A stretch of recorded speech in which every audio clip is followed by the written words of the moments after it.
So it's finally time to de-winterize. Now I've got several things. I've seen a little bit of antifreeze on some of my stuff around here. So I've got towels in here, and what I've done is I've gone ahead and opened up all my places where I need to inspect. So that's going to be one of them I'm worried about. And this is going to have, I've temporarily put the anoid into here, into the water heater. And I'm going to be spraying some water out of this back end too. So I'm going to go inside and show you what I've got prepped ready to go in there. And I also got a clear bucket, that way I can see what I'm getting out of my tanks as I'm draining them out. Okay, on the inside I went ahead and removed my seat cushion. This is the FD model.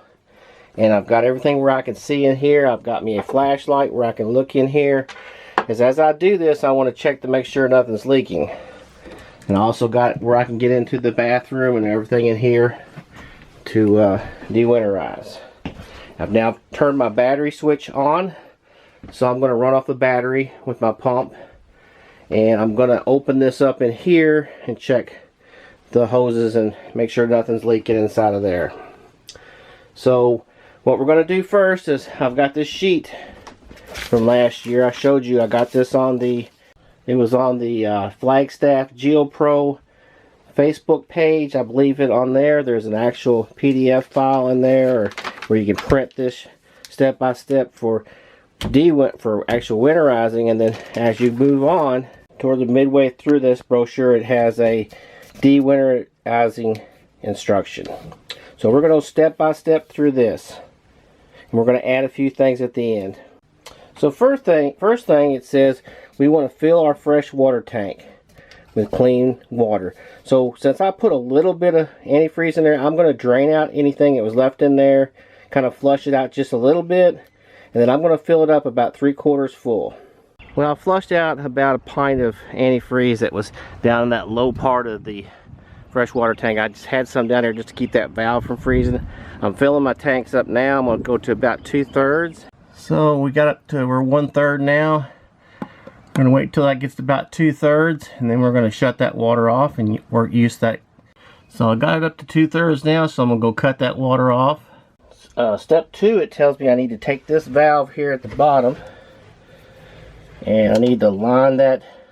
Right now it's going to the antifreeze line. I need to line it up here with the fresh water line.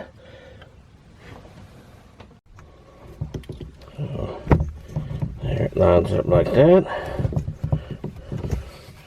So on step 3, it tells me I need to turn on my pump. And I've got my wife outside waiting just to make sure I got any leaks out there. And I'm going to be looking in here to see if I have any leaks. So we're going to turn on the pump now.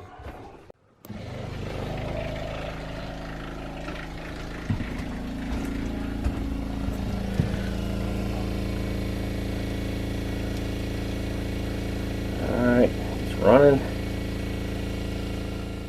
So what I had to do is, to get the air pressure out of there, I went ahead and opened up this sink on the code side here. Just let some bleed through. It actually got the airlock and got the actual pump to stop. So it's totally pressurized now.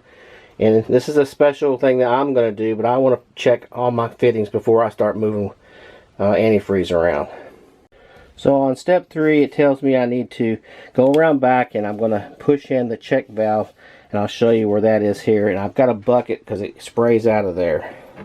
Alright, it tells me that to hit this check valve, you had to pull the screen out, and then you hit this check valve here, and this is where it sprays out a little bit.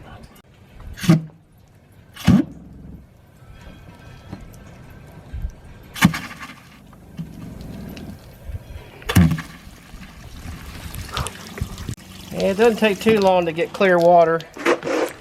So that didn't clear out my filter completely, and I'm actually going to hook up city water. That's an extra step that I'm going to do. I'm going to hook up city water, and that will blow out that system. But I did get about probably, I don't know, maybe a pint or 2 pints of water out of there just to kind of blow it back. Now, according to our checklist, we need to open up all of our code side faucets until they run clear. So we're going to do that now. So there we are. We're going to run that one until it goes clear.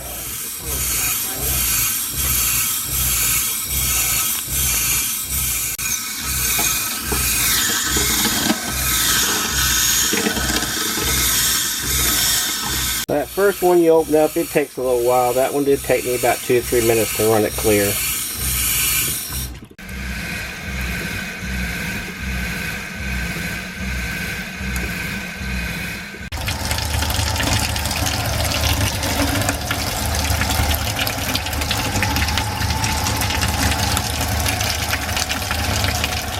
Make sure you do your shower while you're doing the rest of this stuff.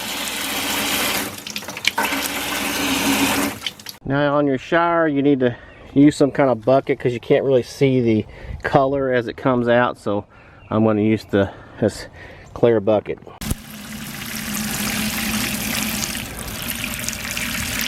See when it hits the side over there, if it's still pink. It's a little bit longer on this. Now it says do hot water, and we're going to do that now on all the 2 faucets in the shower and the tub.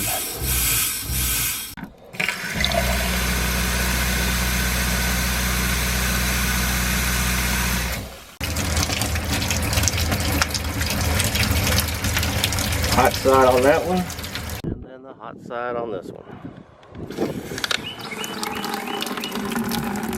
Okay, next on step 5 is you're going to flush the toilet.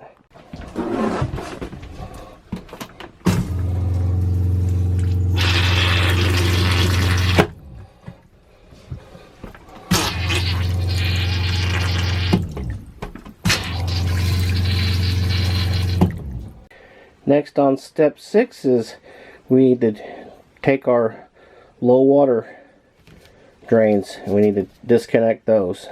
So now you want to take a 7/8 wrench, open end, and this handy dandy one here that we have for the water heater, which is a 1 1/16, and then we're going to do the low water or low point drain here, which is on the FD. It's back here by the sewer. It's in different places and different models, but you'll want to see something like that when you get ready to do that. And like I've told people before, you want to hold the base of this with this wrench here, and then use your socket to break the torque on those and let those drain. So when you pull those off, you usually hardly get anything out of your red one, the hot one, but you usually get a little bit out of your blue one there. That's actually ran for maybe 2 or 3 minutes. It's done now. So we're going to put those on and seal those back up. Make sure that you get, there's a little piece inside of here, and this one's still on top, that side there. Make sure you get that piece in there and you haven't lost it in your bucket, because that's what seals that up. So got those caps back on, and we'll leak check those when we put pressure back on again. Okay, on step 7, they say sanitize your water tank and your hoses. We are not going to do that because we only use our water for scrubbing dishes and ourselves. And if you want to do that, then it says follow the directions provided by Rockwood and Flagstaff. I would recommend that you drink your water out of the faucet. That's what you do. But I don't do that. I just carry my own water. And then the next thing we want to do is I'm going to close hot water tank pressure valve. And then we're going to open up these valves. But first I want to make sure that anode's in there and good and tight. I'll show you that now. I have snugged that down good and snug now, and we'll do a leak check on it once we get pressure in there. Now what it does is while that tank is filling up, it tells you to open up this bypass and let some of the air out. So I'll come out here once I get that water going in there, and I'll open that up to let some of the air off. So at this point I'm going to open up these valves that go into the water tank. Top one first, and then the bottom one. And my actual pump is not on right now, so I'm going to go ahead and open them first, and then I'll turn my pump on. So there you see, its pump's running because it's trying to fill up that 6 gallon tank there. So we're going to go out right now and open up that relief valve and let a little air out of there. So here I'm pulling on this valve, and you can hear the air coming out of there, and eventually water will come out.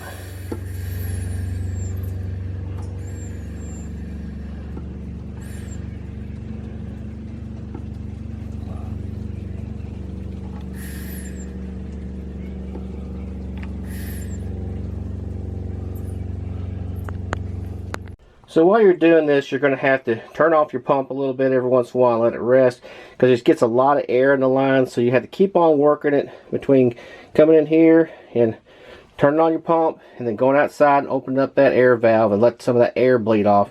And eventually you'll get your whole tank filled up. But right now it takes a while and it sounds kind of like things are spilling everywhere, but it's doing what it's supposed to be doing. So as one extra added step, I'm putting on my actual water from the house into here. Now I know my pressure regulator is below the 50 psi that you should have in your camper, so normally you'd have your regulator on here to make sure you're not overdoing your pressure. But we're putting water in now, and that made it easier for us to get this water heater filled without having the pump do it.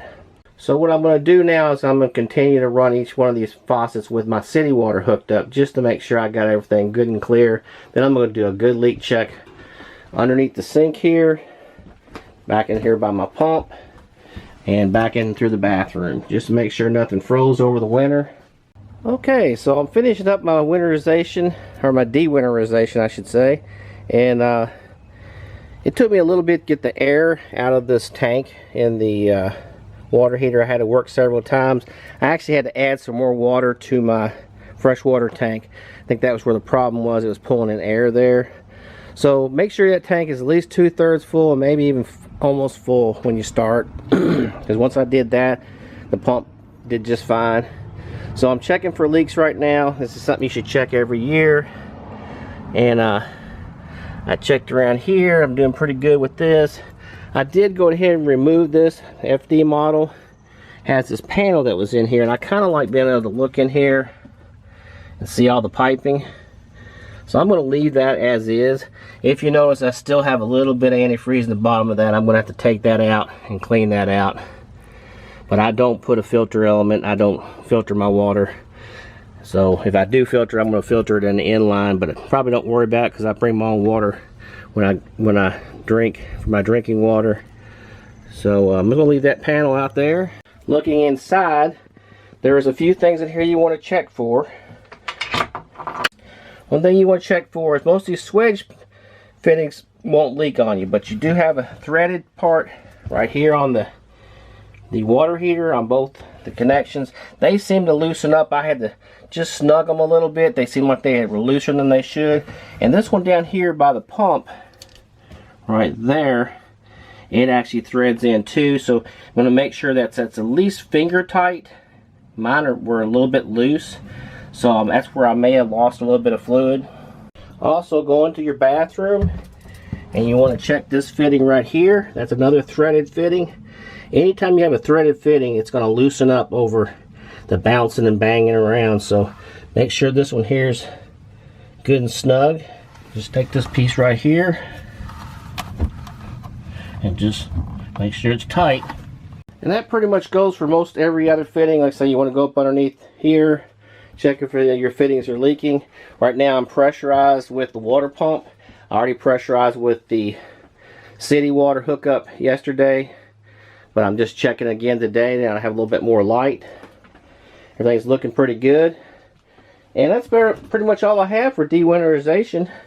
I hope y'all can get out pretty soon and get yours de-winterized. I may be behind a lot of people. I'm in Kentucky. Some people south of me have already done theirs. Some people north of here probably haven't done theirs yet. And I may be taking a chance if I have a day that gets down. I'm not too worried about getting right around freezing, but if it gets down probably the upper 20s or lower, I'll probably come in and put a little electric heater in here and run it really low at night. We'll just have to see how it goes. So that's about all I have. If you have any more questions, put those in the comments, and we hope to see you out there.